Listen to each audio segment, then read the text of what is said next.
মার্কিন president Donald Trump যখন চীনের পণ্যে শুল্ক আরোপের ঘোষণা দেন তখন মনে হয়েছিল অচিরেই শুরু হতে যাচ্ছে ওয়াশিংটন বেইজিং বাণিজ্য যুদ্ধ।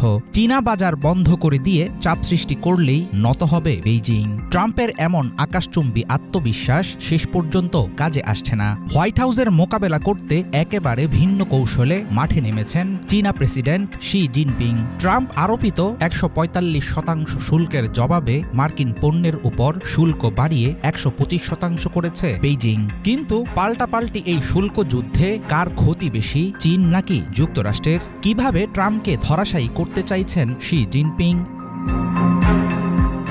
শুল্ক নিয়ে চলমান টানাপোড়েনে যুক্তরাষ্ট্রকে নাজেহাল করতে খুব বেশি কাঠখড় পোড়াতে হবে না শি জিনপিংয়ের। ট্রাম্পের আরোপিত শুল্কই হয়ে দাঁড়াবে সাধারণ মার্কিন নাগরিকদের ক্ষতির কারণ। আমেরিকানরা যে বিপুল পরিমাণ গেমিং কনসোল, খেলনা, মোবাইল ফোন এবং অন্যান্য পণ্য কেনে তার বেশিরভাগই তৈরি হয় চীনে। নানা ধরনের ফ্যাশন সামগ্রী হোক কিংবা উচ্চমূল্যের বিনোদন আইটেম, মার্কিন বাজারে আকাশ ছোঁয়া হবে সবকিছুর দাম। উৎপাদন খরচ বৃদ্ধির কারণে প্রফিট মার্জিন বা লাভের পরিমাণ কমে যাওয়ায় বিপদে পড়বে বিনিয়োগকারীরা। অ্যাপলের আইফোন থেকে শুরু করে ওয়ালমার্ট, জেনারেল মোটরস সবাই পড়বে জটিল সংকটে।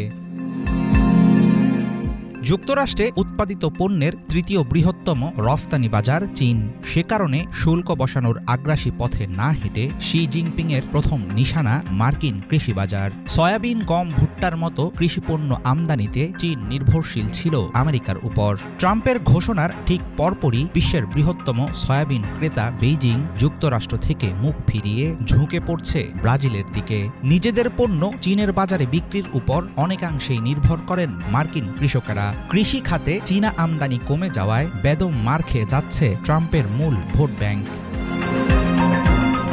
বিরল খনিজ পদার্থ ছাড়া অচল আধুনিক প্রযুক্তি পণ্যের উৎপাদন।